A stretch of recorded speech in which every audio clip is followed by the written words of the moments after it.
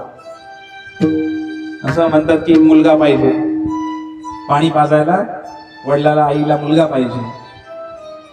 काय संबंध आहे हो या जटायूचा आणि रामाचा? कोण कुठला तो पक्षी? आणि त्या पक्षाला पाणी पाजण्यासाठी भगवंतानी जमिनीतनं पाणी काढलं, त्या जटायूला पाजलं आणि त्या प्रभू रामचंद्रांच्या मांडीवरती प्रभू रामचंद्रांचं सुंदर सावळं घनश्याम रूप पाहत पाहत आणि भगवंताचं नाव घेत घेत राम राम राम म्हणत म्हणत त्या जटायूने त्या मांडीवरती आपले प्राण त्याग केले. बोलो जटायू महाराज की. लक्ष्मणाने लाकडं गोळा केली, चिता रचली त्या जंगलामध्ये आणि प्रभू रामचंद्रांनी स्वतःच्या हाताने त्या जटायूला अग्नी दिला. असं सौभाग्य कुणाला मिळेल? हा गरुड पक्षी, मांस खाणारा पक्षी, अधम पक्षी. शंकर भगवान पार्वतीला म्हणतात उमा तो जीव अभागा आहे जो रामापासून विमुख झालेला आहे. या गरुडाने आयुष्यभर रामाचं चिंतन केलं आणि शेवटी सुद्धा राम काज की बिना नोही विश्राम. रामाचं कार्य करत करतच हा जटायू मेला. आणि काय गती मिळाली त्या जटायूला. खर तर अंतकाळी भगवंताचं नाव आपल्या मुखामध्ये येईल का? मरताना आपण काय म्हणू? आपण तुम्ही आणि मी सगळेच एक दिवशी मरणार आहे. आपल्यापैकी अमर कोण आहे का? अमर म्हणजे त्याचं नाव अमर आहे असं नाही म्हणत. नाव अमर असला तरी मरावंच लागतं. हात वरती करा. कोण कोण अमर आहे? शिंदे माताजीने हात वर केला. अमर कोणीच नाही इकडे. मी पण अमर आहे. नाव अमर आहे तुमचं. त्यांचं नाव अमर आहे. अमरजीत आहे त्यांचं. अमरजीत है. कहाँ से आए आप? यूपी से आए कि बिहार से आए? UP UP. यूपी से आए. मराठी कळतं का? पूर्ण समज. प्रभू रामचंद्रांचं जे नाव आहे हे परम कल्याणकारी आहे. आयुष्यभर जर आपण संसार केला पण अंतकाळी जर भगवंताचं नाव नाही आलं मुखामध्ये तर तुकाराम महाराज म्हणतात तोट्याचा व्यवसाय केला. तोट्याचा. एखादा व्यापारी आहे. व्यापाऱ्याने काय केलं? काहीतरी घेतलं आणि 10 पैशांनी जास्त किंमत लावली द्यायची आणि दुसरीकडे विकलं. फायदा व्हायला पाहिजे की नाही? पण असा हा व्यवसाय केला की आता तुका म्हणे लाभ होय तो व्यापार. असा व्यापार करा. मनुष्य जीवनामध्ये येऊन काहीतरी लाभ व्हायला पाहिजे. पण ज्या वेळेला आपला प्राण जाईल निघून, तुमचा माझा कोणाचा येईल, तो वेळ, ती वेळ प्रत्येकावर येणार आहे. आणि त्या वेळेला जर आपल्या मुखामधनं जर भगवंताचं नाव नाही आलं, अहो नुकसानच. हे मनुष्य जीवनच तोट्यात गेलं आपलं सगळं. किती जणांना असं वाटतं की 100%, 101% मृत्यूच्या वेळेला माझ्या तोंडातलं नाव येईल भगवंताच. हात वरती करा. खरं बरं का? खोटं नाही बोलायचं. मी परीक्षा घेणार. 100%. काय एवढी गॅरंटी काय तुम्हाला? कोणी सांगितलं? का असं वाटतं 100% नाव येईल? काय केलं तुम्ही एवढं रामासाठी? असं म्हणलेलं आहे की life is a preparation, death is a examination. जीवन ही तयारी आहे आणि मृत्यू ही परीक्षा आहे. आयुष्यभर जर तयारी केली तर पेपर चांगला जाईल. मग आयुष्यभर जर कथा कीर्तन ऐकली, रामनामाचा जप केला, चांगलं पुण्यकर्म केलं, दान धर्म केला तर मुखातनं काहीतरी नाव येईल शेवटी. मुखातनं नाव येण्याचा चान्स फार कमी आहे. आता एक गरुड आहे ना, गरुड जसा खाली पडला होता जमिनीवर तेव्हापासून नाही, त्याच्या अगोदर पासून रामाचं चिंतन करतो. राम जन्माला येण्याच्या अगोदर पासून गरुडाचं रामाचं चिंतन चालू आहे. पुन्हा सांगेन मी तुम्हाला कथा. एवढं सोपं नाही की रामाचं नावच काय, पण त्या रामाच्या मांडीवर डोकं ठेवून प्राण त्याग करायची संधी भेटली. काय गती मिळाली असेल त्या गरुडाला. आणि म्हणून जब प्राण तन से निकले गोविंद नाम लेके. ज्या वेळेला माझा शरीर सुटेल त्यावेळेला हा आत्मा निघून जाईल. माझ्या मुखामध्ये या गोविंदाचं, श्रीकृष्णाचं, रामाचं नाव यायला हवं. परवा दिवशी मी सांगितलं तर काय प्रार्थना करायची, भगवंताच्या पुढे गेल्यानंतर काय करायचं. आज हा दुसरा मुद्दा मी तुम्हाला सांगतोय की दररोज भगवंताच्या पुढे गेल्यानंतर काय म्हणायचं. नीट लक्ष द्या. जब प्राण तन से निकले गोविंद नाम लेके. हे भगवंता, ज्यावेळेला मला मरण येईल ना त्यावेळेला माझ्या मुखामध्ये तुमचं नाव येऊ द्या, अशी प्रार्थना रोज करायला हवी. आणि पुढे काय म्हणायला हवं. यमुना का तट हो वंशी वट हो मेरा सावला निकट हो. ज्या वेळेला माझं मरण येईल ना, यमुना नदी असावी, तिचा काठ असावा आणि त्यावेळेला वंशी वट असावा आणि मेरा सावला निकट हो. ते सावळ श्याम सुंदर घनश्याम रूप माझ्या डोळ्यापुढे असावं, अशी प्रार्थना. जब प्राण तन से निकले पंढरपूर धाम हो प्रभुपाद घाट हो पंढरीनाथ मेरे सामने हो. असंही काही स्वप्न पाहू शकतात. काही जण स्वप्न पाहिलेलं आहे, आमची प्रॉपर्टी इथं आहे तिथं आहे, बरेच जण घेऊन ठेवले. कधी कधी तर अशा धामामध्ये सुद्धा प्राण त्याग करण्याची काही सोय करून घ्यावी आपण. कारण इथं मरणं आणि पंढरपुरामध्ये मरणं फरक आहे. काही जणांचं म्हणणं असेल की मग आमचा फ्लॅट आहे पंढरपूरमध्ये. चेतनाही तेवढी शुद्ध लागते बरं का. नुसतं घर बांधून पंढरपुरामध्ये भागणार नाही, जागा घेऊन भागणार नाही. त्या पांडुरंगाचं किती वेळा दर्शन घेतलं पंढरपुरात राहणाऱ्या लोकांनी, हेही विचार करायला हवा. बरेच जण बघतायत. एक तर माझा मित्र आहे, त्या पंढरपूरमध्ये पांडुरंगाच्या पाठीमागच राहतो, मंदिराच्या पाठीमागच राहतो. पण आयुष्यात त्याने फक्त आतापर्यंत एकदाच दर्शन घेतले पांडुरंगाचं, चरण दर्शन. मग काय उपयोग आहे? पंढरपुरामध्ये घर असून तरी काय उपयोग आहे? त्यामुळे भगवंताला प्रार्थना करायला पाहिजे, भगवंत आमची अशी योजना करा. कारण अंत समय ज्या वेळेला येईल ना, त्यावेळेला फार वेदना होतात. 40,000 विंचू चावल्यानंतर जेवढा त्रास होतो ना, तेवढा त्रास मरताना होतो आपल्याला. ते समजत नाही, ते फक्त एकदाच अनुभव होतो मरताना, दुसऱ्यांदा अनुभव घेता येत नाही तो. आणि म्हणून चांगलं कर्म करा, भगवंताचं नामस्मरण आयुष्यभर करा. अंतकाळी तुम्हाला ते आठवेल, ते राम आठवतील, ते रामाचं स्वरूप आता कथेमध्ये ऐकलं की नाही, ते सगळं आठवेल मरताना. आणि म्हणून मृत्यूची तयारी करायला हवी. बऱ्याच जणांचं असं म्हणणं आहे की खाएंगे पिएंगे ऐश करेंगे और क्या, मेलच की संपलं, पुढं काय कोणी पाहिलंय? अरे मेल्यानंतर संपत नाही, मेल्यानंतर सुरू होतो प्रवास. पुढचा प्रवास सुरू होणार. काय काय खाल्लं, काय काय केलं, कुणा कुणाला फसवलं. आपले हरे कृष्ण भक्त एकदा चालले होते रस्त्याने कीर्तन करत करत. एका व्यक्तीने बोलवलं, महाराज महाराज महाराज म्हणले. बरे झाले तुम्ही आला, सगळे लोक या म्हणे तुम्ही इकडे. आमचे सगळे हरे कृष्ण भक्त तिकडे गेले.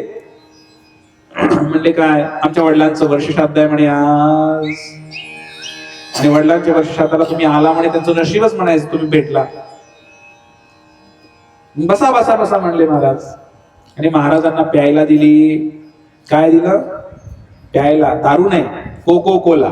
काय दिलं? कोको कोला प्यायला दिला. कोको कोला प्यायला दिल्यानंतर ते सगळे म्हणले, आम्ही हरे कृष्णवाले असं काही पित नाही. ते म्हणले, अहो घ्यायला लागतंय म्हणे तुम्हाला. म्हणले का? तर म्हणे आमच्या बाबांना फार आवडत होती म्हणून आम्ही वाटतोय म्हणे आता. आमचे जे वडील होते त्या मुलांनी सांगितलं, आमचे वडील जेव्हा म्हातारे झाले त्यावेळेला आमच्या घरामध्ये सगळे लोक महादेवाचे भक्त होते, भोलेनाथाचे भक्त होते. आणि त्यामुळं त्या भोलेनाथांची सेवा आम्ही करतोय.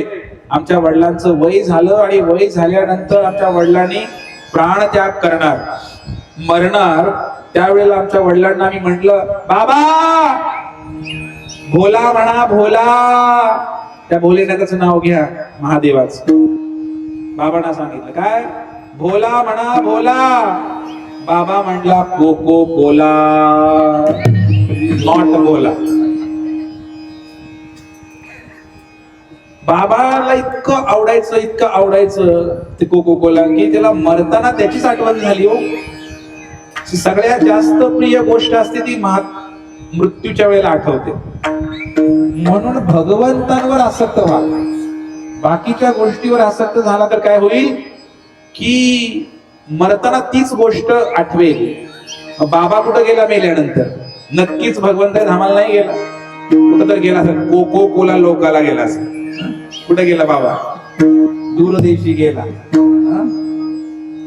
म्हणून या प्रसंगावरून आपल्याला हे समजतं की जर एखादा मांस भक्षण करणारा गरुड पक्षी प्रभू रामचंद्रांना प्राप्त करू शकतो, तुम्ही आणि मी का नाही प्राप्त करू शकत आहे?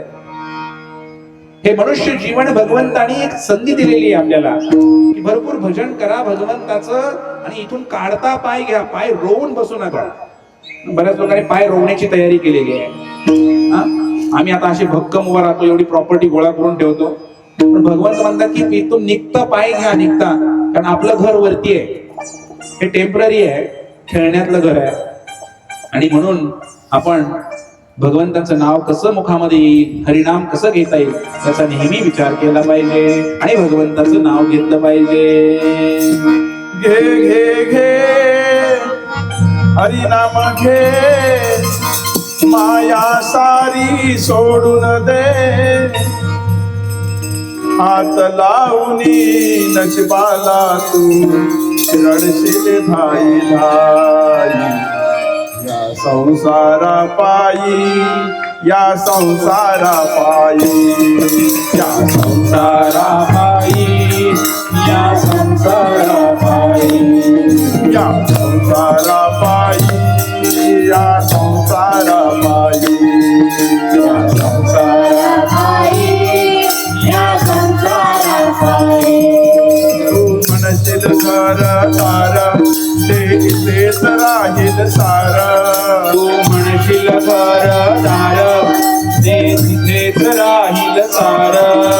तू मेल्यावर तुझेच घर ते गावाच्या बाहेर, तू मेल्यावर तुझे सगळते गावाच्या बाहेर.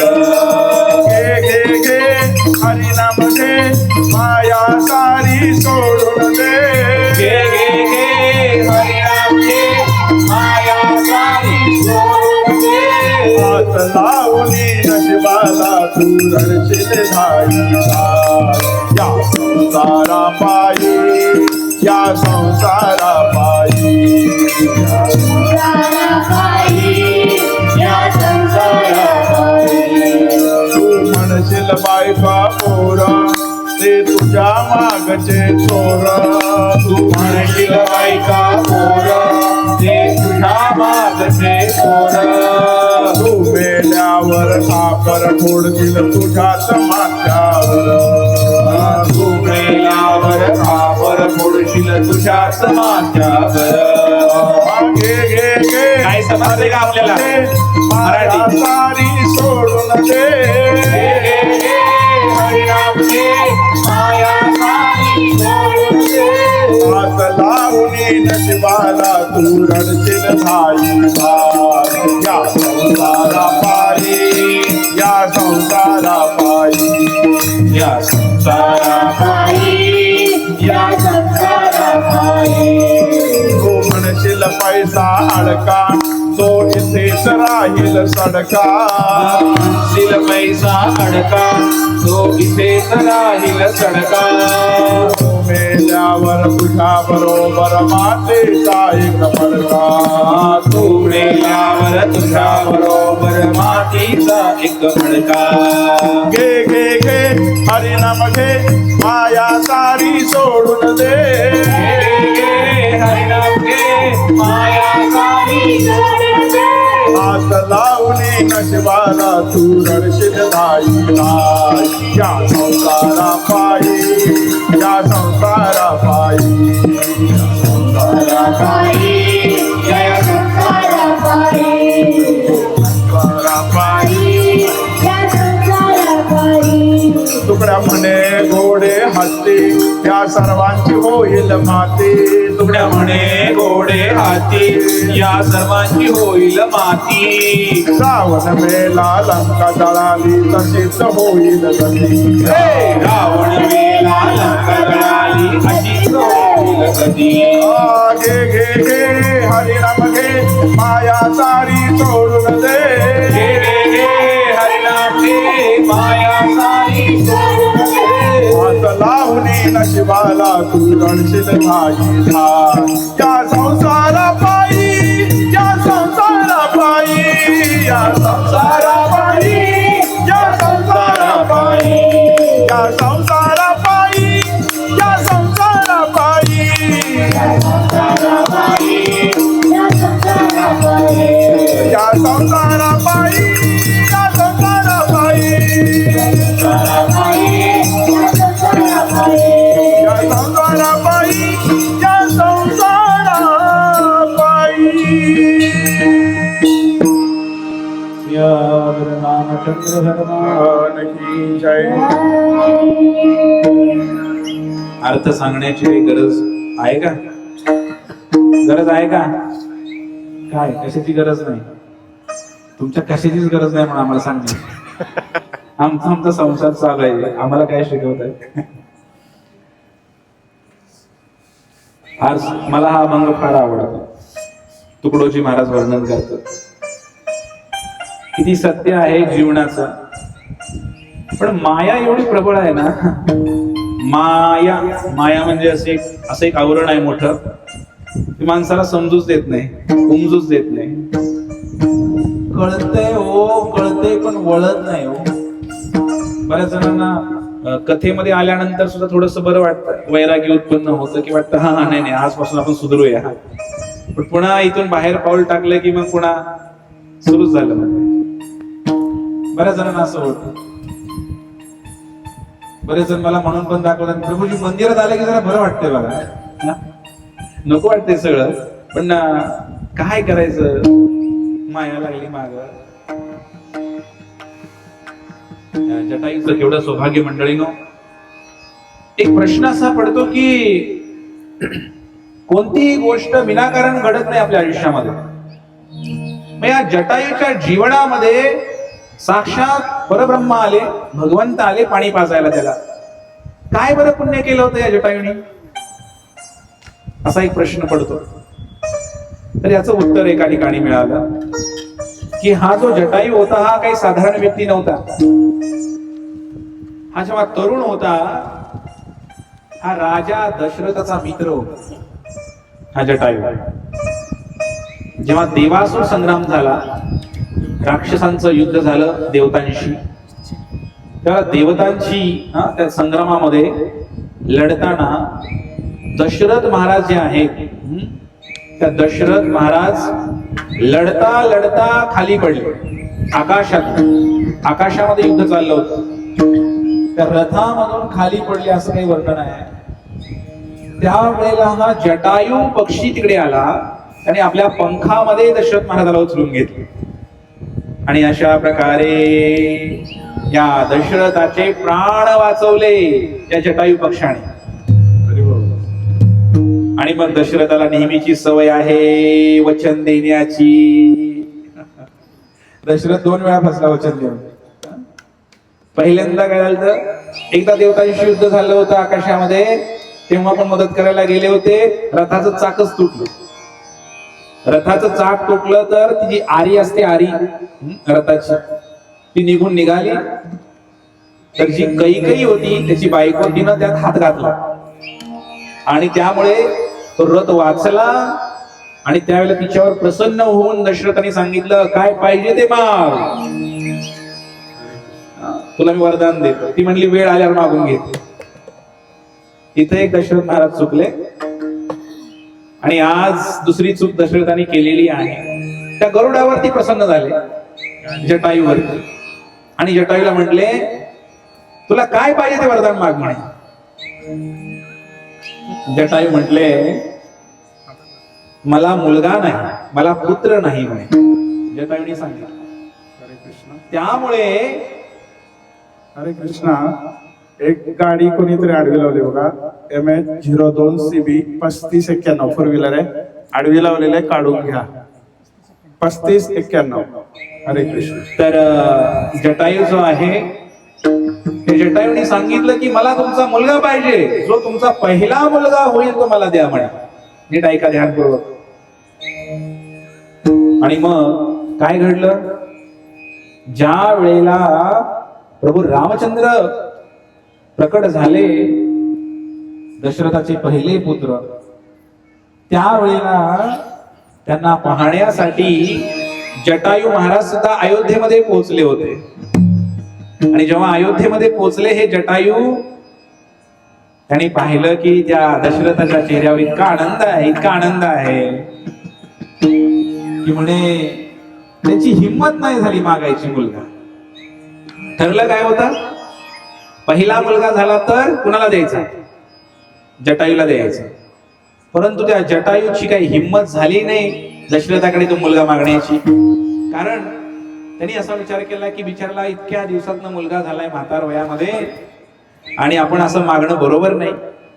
अर्थातच वचन दिलंय त्याने, पण दुसऱ्याला दुःखामध्ये टाकून स्वतः आनंदी व्हायचं हे चांगलं लक्षण नाही, चांगल्या लोकांचं लक्षण नाही. आणि त्यामुळे दशरथाने सुद्धा त्या रामाला देण्याचा विचार केला होता, परंतु जटायूच म्हटले मी वेळ आल्यानंतर मागून घेईन. मुलगा मी वेळ आल्यानंतर मागून घेईन. आणि या वरदानानुसार हे जे राम आहेत, राम हे खरे तसं बघायला गेले तर नियमानुसार मग जटायूचेच पुत्र झाले, कारण ठरलं होतं असं. आणि त्यामुळे एवढं मोठं पुण्यकर्म केलं होतं दशरथ महाराजांना वाचवण्याचं, म्हणून त्याच्या बदल्यामध्ये एका मुलाची भूमिका प्रभू रामचंद्रांनी बजावली. आणि शेवटी पाणी पाजण्याचं आणि अग्नी देण्याचं कार्य जटायू महाराजांनी केलेलं आहे. सावधान, वचन देताना थोडं सावध व्हा. कुणालाही वचन, भले किती गोड बायको असली तरी वचन काही देऊ नका आणि फसू नका. किती जवळचा मित्र असला तरी वचन काही देऊ नका. अरे वचन द्यायचं त्या परमेश्वराला, त्या भगवंताला. मी दररोज तुझ्या नावाचं जप करेन, मी मांसाहार करणार नाही, मी नशापान करणार नाही, मी जुगार खेळणार नाही, मी व्यभिचार करणार नाही, मी कोणाला फसवणार नाही, पाप करणार नाही. मी नित्य उठून रोज रोज तुमचं नामस्मरण करेन, प्रसाद ग्रहण करेन, कथा कीर्तन करेन, दान धर्म करेन, तीर्थयात्रा करेन. वचन देतो भगवंता की याच जन्मामध्ये मी तुमच्या धामाला माघारी येईल. असं वचन रामाला द्यायला हवं, श्रीकृष्णाला द्यायला हवं. संसारातल्या लोकांना, बायकोला, पोरांना वचन देऊन इथंच मारावं लागेल आपल्याला. म्हणून भगवंताशी करा हा व्यवहार, वचन देण्याचा, घेण्याचा. अशा प्रकारे या गोष्टीतून समजतं की दशरथ महाराज 2 वेळा फसले बरं का. आणि शेवटी दशरथाला पाणी पाजायला राम नव्हते जवळ. राम पण नाही, लक्ष्मण पण नाही आणि भरत पण नव्हता, शत्रुघ्न पण नाही. केवळ रामच नाही, ते 4ही मुलापैकी एकही मुलगा नव्हता पाणी पाजायला. आणि त्यामुळे स्वतः जन्म दिला होता मुलाला, तरी तो मुलगा भेटला नाही. पण ज्याने भक्ती केली रामाची, आयुष्यभर रामाचं स्मरण केलं, अशा या जटायू पक्षाला मात्र मुलगा भेटला. स्वतःचा मुलगा नव्हता तो, परंतु भेटला, भगवत भक्तीने भेटला. म्हणून हे या प्रसंगावरून पाहायला मिळतं हा किती फरक आहे जटायू सारख्या पक्षामध्ये आणि मारीच सारख्या प्राण्यामध्ये. काल आपण मारीचा प्रसंग पाहिला. हा मारीच हरिण बनून आला होता ना सोन्याचं. किती फरक आहे बघा चांगल्या लोकांमध्ये आणि वाईट लोकांमध्ये. एक तर मारीच रामाच्या हातून मेला, बरोबर आहे का? पण काम कोणासाठी केलं त्यांनी? रावणासाठी. मेला रामाच्या बाणाने, पण मरताना काम करत होता रावणाचं. परंतु जटायू मध्ये काय बदल आहे बघा. हा जटायू पक्षी आहे, हा मेला रावणाच्या हातून, पण काम करत होता रामाचं मरताना. हा फरक आहे. आणि म्हणून तुमची मृत्यूच्या वेळेला जेव्हा मरण येतं आपल्याला, त्यावेळेला भावना काय आहे हे फार महत्वाचं आहे असं म्हटलेलं आहे शास्त्रामध्ये. यम्यम वापी स्मरण भावा त्यजन्ते अन्ते कले वरम तम तमे वेदी कौंतेय सदा मत भाव भाविका. ज्या ज्या भावनेमध्ये आपण शरीर सोडू तसं शरीर आपल्याला प्राप्त होतं. अंते नारायण स्मृती अंतकाळी विठो तुझे स्मरण घडावे. तुकोबराय सांगताय की अंतकाळी विठ्ठला तुझं स्मरण आम्हाला घडावं, प्रभू रामचंद्रांचं स्मरण आम्हाला घडावं. हा मारीच मेल्यानंतर मेला कुणासाठी मला सांगा? मारीच कुणासाठी मेला? मारीच बोला, तुमच्यासाठी. कुणासाठी मेला? मोठ्याने बोला की. रावणासाठी मेला. नीट लक्ष द्या मी काय सांगतो. हा मारीच रावणासाठी मेला, रावणाचं काम करता करता मेला. परंतु रावणाने त्याला पाणी पाजलं का उमरताना? म्हणून असली लोक जवळ नाही ठेवायची आयुष्यात कधीच. स्वार्थी लोक असतात. ह्या रावणाचं काम करता करता मेला तो बिचारा, पण ना त्याचा अग्नी संस्कार केला, ना त्याला पाणी पाजलं, काहीच केलं नाही त्या रावणाने. सीता गेली, पळवून घेऊन गेला. पण याच्या विरुद्ध इकडे हा पक्षी, मांस खाणारा पक्षी गरुड जटायू, याचा आणि रामाचा काही संबंध नाही तसा बघायला गेला तर. परंतु त्या रामाने त्याचा अंत्यविधी केला, त्याला पाणी पाजलं. म्हणून आयुष्यामध्ये नेहमी सत्कर्म करा आणि चांगली लोक जवळ ठेवा. बऱ्याच वेळेला असं वाटतं की हे लोक अंतकाळी आम्हाला उपयोगी येतील, शेवटी शेवटी आमच्या संकट आल्यानंतर हे मित्र, हे पाहुणे आम्हाला उपयोगी पडतील. पण जर ते रावणाच्या वृत्तीचे असतील तर त्यांना लवकर सुट्टी करा त्यांची, अशा लोकांची, अशा पाहुण्यांची, अशा मित्रांची. कारण हे काय करतील, आपण मेलं तरी येणार नाहीत आपल्याकडे, आपल्या कामाला पडणार नाही. कामाला तर रामच पडू शकतो. तुम्ही कितीही नालायक असा, कितीही पापी असा, पण शेवटी रामाशिवाय गत्यंतर नाही. कामाला आपल्या रामच येणार आहे, बाकीचे कोण येणार नाही. आणि म्हणून अशा प्रकारे या जटायूचं वर्णन या ठिकाणी रामायणामध्ये येतं. असं फार मोठं वर्णन मी थोडक्यात घेतलंय बरं का, तुम्हाला वेळ नाही म्हणून. सीतेचं हरण झालं, त्या विमानामध्ये बसून रावण घेऊन चालला. सीता मोठ्या मोठ्याने शिव्या द्यायला आली त्या रावणाला. अरे तू उंदराप्रमाणे आहेस, माझा राम सिंहासारखा आहे म्हणे, लाज नाही वाटत तुला? लवकरच माझे राम येतील आणि तुझा वध करतील, सीतेनं सांगितलं. रावण सुद्धा घाबरला होता, पुन्हा पुन्हा मागं वळून बघत होता. रावणाचं थोडस बघा आता काय, आतापर्यंत वर्णन ऐकलं की रावण फार मोठा आहे. रावण इतका घाबरलेला आहे. का घाबरले सांगा? एका झपाट्यामध्ये खाली पाडला होता रावणाला. कुणी? जटायू. 24 मिनिटं मूर्छा येऊन पडला होता रावण. त्यामुळे त्याला वाटले की हा कदाचित अजून जिवंत होऊन काय वरती येतोय का काय. हा घाबरलेला रावण. रावणाचं लक्ष नाही असं पाहिलं सीतेनं. पटकन आपल्या साडीचा पदर फाडला. त्या साडीच्या पदरामध्ये, गळ्यामध्ये आणि पायामध्ये जे काही दागिने होते, तसं सीतेकडे दागिने होते का हो? वनवासाला जाताना कैकेयी माता काय म्हणाली? मागच्या वर्षी सांगितलं मी तुम्हाला. काय म्हणाली?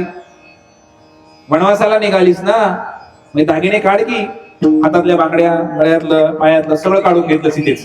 पण जेव्हा सीता चित्रकूटामध्ये पोहोचली तेव्हा अत्री मुनींच्या आश्रमामध्ये सती अनुसया, भगवान दत्तात्रयांची आई अनसूया, अनसूया म्हणजे कधीही लोभाने प्रभावित होत नाही. त्या अनुसया माता ही पतिव्रता आहे. त्या अनुसया मातेनं सीतेला ते चंदन दिलं, अंगराग दिला, दागिने दिले आणि तिने पतिव्रता धर्म समजावून सांगितला होता. ते दागिने होते. सीतेने घातलेले दागिने वनवासामध्ये ते अत्री ऋषींची बायको अनुसयाने दिले होते. तर हे सगळे दागिने तिने एका साडी फाडली. रावणाला नाही कळालं. त्या कपड्यामध्ये बांधले, गाठ मारली आणि असं विमानातून खाली पाहत होती सीता. जेव्हा त्या विमानातून खाली पाहत होती तिला एक मोठा डोंगर दिसला आणि त्या डोंगरावरती तिने काय केलं, तिचे दागिने आहेत, ते दागिने बांधलेली पिशवी आहे, ती त्या डोंगरावर टाकून दिली. कारण त्या ठिकाणी तिला 5 माणसं दिसली. माणसं नाही दिसली, तिलाच कळालं नाही काय होतं ते. प्राणी पण वाटत होते, माणसं पण वाटत होते, मनुष्य पण वाटत होते. तर ते 5 कोण होते ते आता नाही सांगणार, पुढच्या वर्षी कथा सुरू होईल. तर हे जे 5 लोक होते चर्चा करत बसले होते त्या आणि वरती बघत होते असे आकाशामध्ये. आणि त्यामध्ये आमचे प्राणप्रिय प्राणनाथ रामदास हनुमान महाराज की जय हनुमान जय जय हनुमान जय हनुमान जय जय हनुमान जय हनुमान जय जय हनुमान जय हनुमान जय जय हनुमान जय हनुमान जय जय हनुमान जय हनुमान जय जय हनुमान. मोठ्याने म्हणा. हनुमान जय जय हनुमान जय हनुमान जय जय हनुमान जय हनुमान जय जय हनुमान जय हनुमान जय जय हनुमान जय हनुमान जय जय हनुमान आई वाजवा आणि म्हणा मुखाने म्हणा जय जय हनुमान जय हनुमान जय जय हनुमान जय हनुमान जय जय हनुमान जय हनुमान जय जय हनुमान जय हनुमान जय जय हनुमान जय हनुमान जय जय हनुमान जय हनुमान जय जय हनुमान जय हनुमान जय जय हनुमान जय हनुमान जय जय हनुमान जय हनुमान जय जय हनुमान जय हनुमान जय जय हनुमान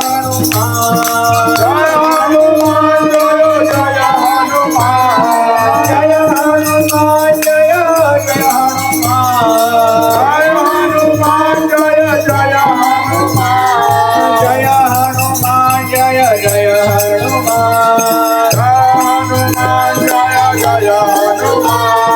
जय हनुमान जय जय हनुमान जय हनुमान जय हनुमान जय जय हनुमान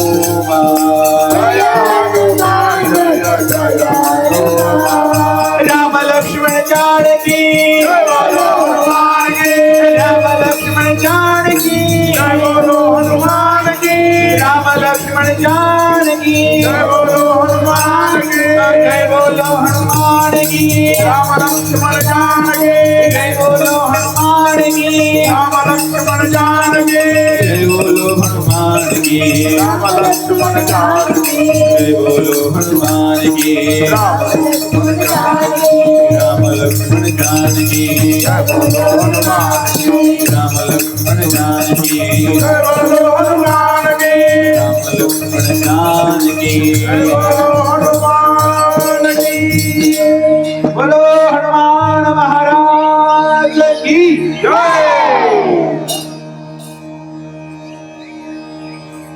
हनुमानाची एंट्री झालेली आहे रामायणामध्ये हरिबोल आतापर्यंत काही नाही प्रसंग आला हनुमानजींचं नाव घेण्याचा पण ओळख नाही झाली अजून रामाची आणि हनुमंताची पुढच्या वर्षी होईल येणार का आपण पुढच्या वर्षी कोण येणार काही जणांचा हात खाली आहे तुम्ही काय वर जाणार आहे का पुढच्या वर्षी ऑफ होणार आहे गॅरंटी आहे त्यांना पुढच्या वर्षी या त्याच्या पुढच्या वर्षी या हनुमान महाराज त्यामध्ये सुग्रीव पण आहे सुग्रीव वालीचा भाऊ सुग्रीव पुढच्या वर्षीची जी कथा होईल ना ही सगळी कथा हनुमान रायाचीच होणार आहे हरी बोल जे काही 4-5 दिवस होणार सगळी कथा हनुमंताचीच होणार राम कथा नाही होणार हनुमान कथा होणार पुढच्या वेळेला हरी बोल हे जे हनुमान महाराज आहेत हनुमान महाराज त्यापैकी एक आहेत काही ओळख नाही पाळत नाही पण ते जे दागिने पडलेले आहेत ते दागिने खाली पडले आणि ते आमच्या मारुती रायाने पकडलं ते सगळं बघितलं त्या वानर होते वानर 5 वानर बसले होते चर्चा करत त्यांनी पण नाही मदत केली बरं का त्यांच्या लक्षात नाही आलं कोण आहे काय माहिती बाबा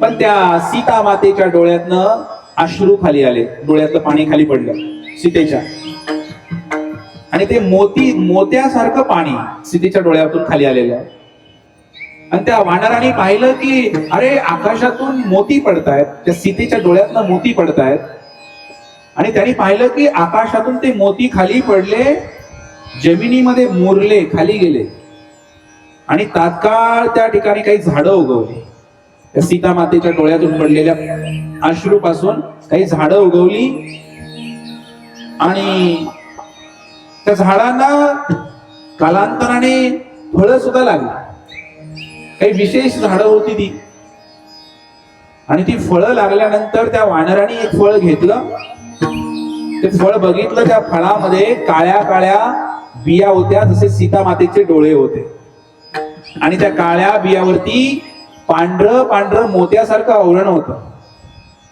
जे जणू काय ते पाहिलेले मोतीच होते आकाशातून पडणारे आणि अशा प्रकारे ते फळ इतकं सुंदर होतं, त्यामध्ये पांढरा पांढरा गर होता, काळे काळे बी होते.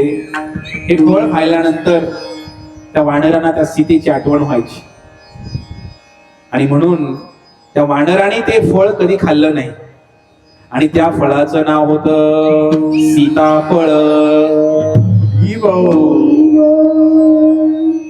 सीताफळ म्हणजे तुम्ही सीताफळ खाताना तुमच्या मनामध्ये असा विचार यायला हवा, काय हे काय आहे? सीतेचे अश्रू आहेत. असं म्हणतात की वानर सीताफळ खात नाही आज पण, माहिती नाही, असं ऐकण्यात आलं. तो जो पर्वत होता तो किष्किंधा, त्याचं नाव किष्किंधा. कुणी गेले का किष्किंधा पर्वतावरती? हात वरती करा. एक पण नाही, एक जण गेले. आम्ही जाणार आहे त्या उन्हाळ्यामध्ये, तुमच्या नशिबात असेल तर या. या किष्किंधा पर्वतावरती ती 5 माकडं पाहिली आणि या पर्वतावरून जात असताना रावण मात्र घाबरला, कारण त्या पर्वताच्या जवळच त्याचा एक मित्र राहत होता. त्याचं नाव होतं वाली. वाली ऐकले का तुम्ही? मोठा वृत्तांत आहे, परंतु 1-2 मिनिटं सांगतो, कारण मला थांबायचंय लवकर आज. हा जो वाली आहे तो वाली तिकडे राहतो त्या पर्वताच्या शेजारी. हे रावणाला माहिती होतं. हा वाली कोण होता हे आधी पाहूया. हा जो वाली आहे, एकदा स्वर्गाचा राजा इंद्र याच्यावरती विजय प्राप्त केला आणि या इंद्रावर विजय प्राप्त केला कुणी? रावणाच्या मुलाने, मेघनाथने. म्हणून त्याचं नाव पडलं इंद्रजीत. हा इंद्रजिताने त्याचं सेलिब्रेशन चालू होतं, पार्टी चालू होती, जंगी पार्टी चालू होती. काय पार्टी चालू होती? अरे स्वर्गाचा राजा इंद्र आहे ना, त्या इंद्रालाही हरवलेल्या माझ्या मुलाने. भरपूर दारू वगैरे पिऊन मांस मदिरा सगळं चाललं होतं लंकेमध्ये. इतक्यात नारद मुनी आले. नारायण नारायण म्हणल्यावर काय पार्टी काय करताय म्हणले, तिकडे बघा म्हणे, तो वाली सुग्रीवाचा भाव आहे. सुग्रीव आणि वाली दोघं भाऊ भाऊ. आणि हा वाली आहे ना, त्याच्याबद्दल सांगितले. म्हणले तो इतका बलशाली की रावणाला म्हणला तुझ्यापेक्षा जास्त शक्ती आहे त्याच्यामध्ये, त्याला पहिले हारो म्हणले. इंद्राला हरवल्याचा काय तुला अभिमान झालाय, तर वालीला हरवून दाखव एकदा. नारदांनी सांगितलं, पहिल्याच प्रवचनात सांगितलं. फोडणी टाकायला कोणतरी लागतं की नाही? नारदांनी फोडणी टाकली. फोडणी टाकली आणि हा रावण म्हणला कोण आहे तो वाली, माझ्यापेक्षा शक्तिशाली. आणि रावण निघालेला आहे वालीला मारण्यासाठी. नारदांनी सांगितलं वालीची एक खासियत आहे, जो कोणी या वालीला मारण्यासाठी जातो, पुढं उभा राहिला त्या वालीच्या, की त्याची अर्धी शक्ती वालीलाच मिळते.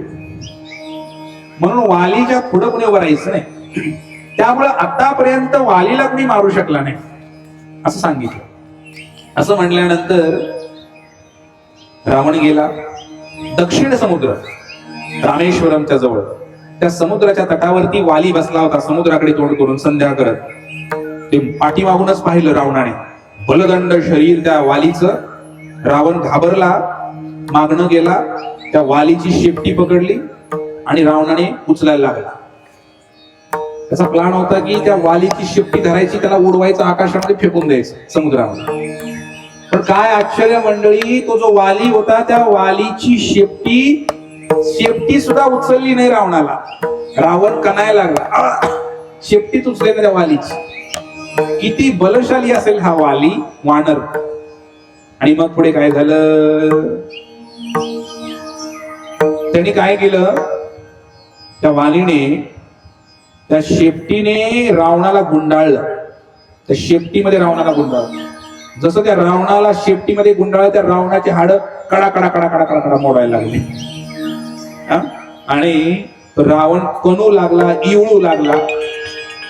त्यानंतर रावणाला समजलं की आपला अपमान झालेला आहे. मग त्याने त्या वालीला 2-3 प्रकारे परत प्रयत्न केला मारण्याचा, पण तो काही यशस्वी झाला नाही. रावण रडायला लागला असं वर्णन नाही. आणि रावण म्हणाला की मला माफ कर, मला सोडव, मला माफ कर. तरी पण त्याने सोडलं नाही. असं म्हणलेलं आहे शेपटीतनं काढला आणि बगलेत दाबला. त्या रावणाला वालीने आपल्या काखेमध्ये दाबला, बगलेमध्ये असा, आणि 6 महिने दाबून धरला होता वालीने रावण. विचार करा, इतका वाली नावाचा वानर शक्तिशाली होता. आणि मग रावण रडायला लागला, अहो मी तुम्हाला मारण्यासाठी नाही हो आलो, मी तर आलो होतो तुमच्याशी मैत्रीचा हात घेऊन आलो होतो, मैत्री करण्यासाठी आलो होतो. हे राक्षस लोक बदलतात बरं का, सारखे असे पक्ष बदलत राहतात नेहमी. आणि मग त्या वालीने हात पुढे केला, रावणाने हात पुढे केला वालीच्या, मला मैत्री करायची तुमच्याशी. वाली म्हटलं, ठीक आहे ठीक आहे, तू मैत्री करायला आलाय म्हणून तुला सोडून देतो म्हणले. नाहीतर म्हणले माझा मुलगा आता छोटा पाळण्यात आहे म्हणे, त्याला पण काही खेळणं नाही. पुरी पाळणा आहे, पाळणा, पाळण्याच्या वर काय बांधायचो, काय म्हणतात त्याला, मला माहित नाही नाव काय, खेळणं, खेळणा, चांदवा, त्याच्यामध्ये असे काही पक्षी वगैरे असतात ना काही काय. असंही एका रामायणामध्ये वर्णन आहे की जवळजवळ 6 महिने त्या रावणाला त्या अंगदाच्या पाळण्याला बांधला होता वरती खेळायसाठी. आणि अंगद काय करत होता, पाळण्यातनं सू करायचा आणि रावणाच्या तोंडात जायची वर. रावणाला पाळण्याशी बांधला होता वालीने. त्यामुळं कसा तरी बिचारा पाया पडून पडून तिथनं निसटला होता रावण. मग त्यामुळे रावण जो आहे तो चालला होता वर्ण आकाशातनं. त्याला लक्षात आलं की आपला जो कार्यक्रम झाला होता याच ठिकाणी झाला होता, या पर्वताच्या जवळ. त्यामुळे रावण घाबरला होता सीता मातेला पळवून घेऊन जाताना. आणि पटपट पटपट पटपट पटपट तिकडून निघायचा प्लान केला रावणाने. तर अशा प्रकारे त्यांच्यामध्ये काही डील पण झालं होतं वालीमध्ये आणि रावणामध्ये. तुझी संपत्ती माझी संपत्ती, कधी पण मी लंकेवर आक्रमण करू शकतो, लंका माझीच आहे. तुझी बायको माझी बायको, कधी मी तुझी बायको पळवून नेऊ शकतो. असं वालीमध्ये आणि त्याच्यामध्ये डील झालं होतं रावणामध्ये. तर अशा प्रकारे हा वाली आहे, त्याची कथा पुढच्या वर्षी होईल. त्या वालीला रामाने मार, प्रभू रामचंद्रांनी मार. कसं मारलं ते पुढच्या वर्षी पाहायचंय आपल्याला. तर अशा प्रकारे हे जे रामायण आहे, या रामायणामध्ये एक त्यागाने भरलेलं रामायण आहे बघा. यामध्ये लक्ष्मणाचा त्याग, आता या वनवासामध्ये सुद्धा या जटायूचा त्याग. एक पक्षी असून सुद्धा जटायूने प्रभू रामचंद्रांची सेवा केली. आपण मनुष्य रूप भेटलेला आहे, हा मनुष्य देह आपल्याला भेटलेला आहे. तर आपण काय करायला पाहिजे, आपण कसं राहायला पाहिजे, या प्रवचनामधून आपल्याला समजतं. जर पक्षी जर प्रभू रामचंद्रांना प्राप्त करू शकतो, आम्ही का नाही करू शकत आहे, असा घरी गेल्यानंतर तुमच्या मनात प्रश्न उत्पन्न व्हायला पाहिजे, डोक्यामध्ये घुमायला पाहिजे. आणि म्हणून आपण सदैव राम नाम घ्यायला पाहिजे.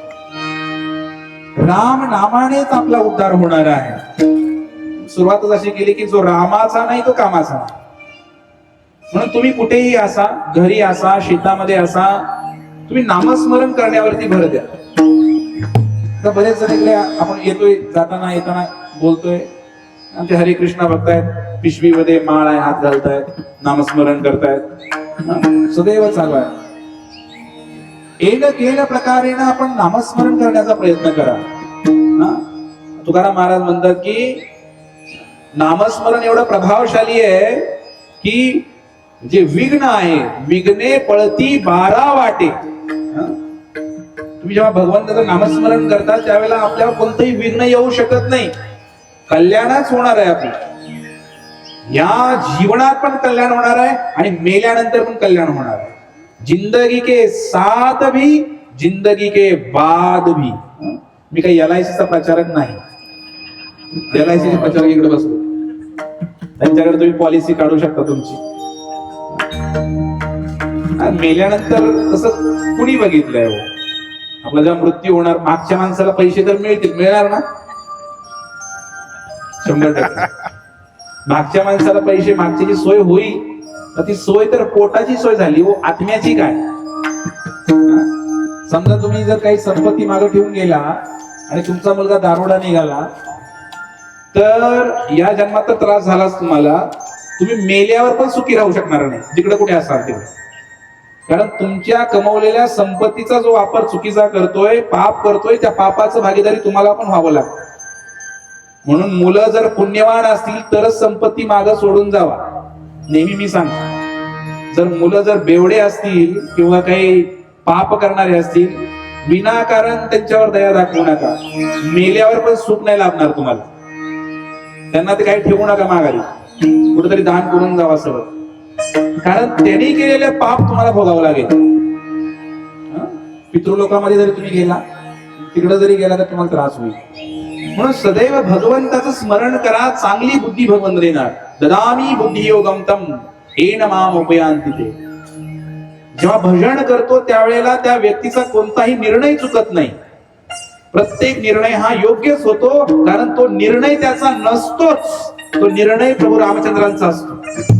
ती बुद्धी भगवंतानी घातलेली असते त्याला तसं करण्यासाठी. म्हणून भगवंताचं भजन करा. उठता बसता दळिता काटिता हरी बोला. नेहमी भगवंताचं नामस्मरण करत राहा. कोणतंही विघ्न येणार नाही. रघुनंदन राघव राम हरे सिया राम हरे सिया राम हरे. रघुनंदन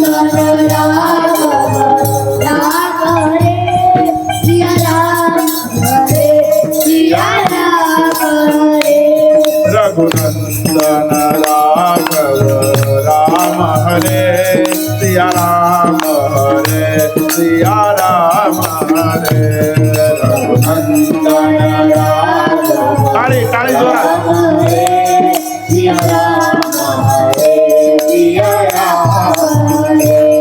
रघुनंदन राघव राम हरे सिया राम हरे सिया राम हरे.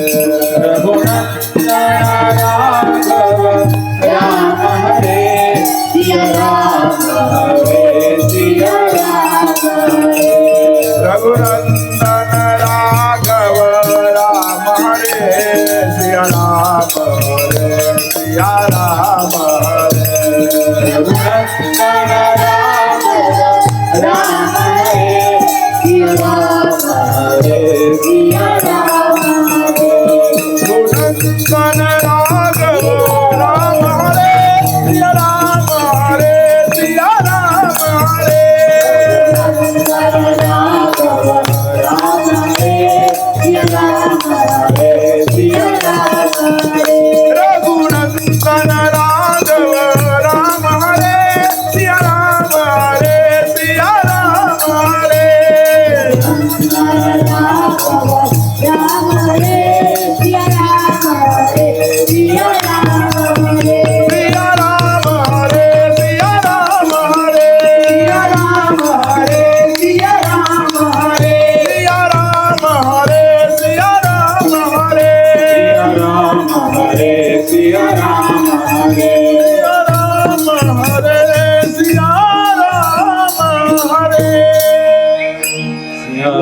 रामचंद्र भगवान की जय.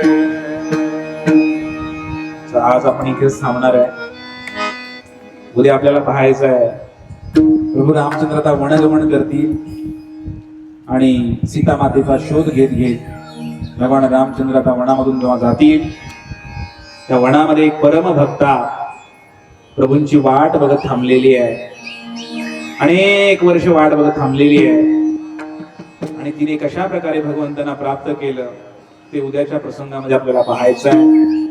आणि त्या महान राम भक्ताचं नाव आहे शबरी माता की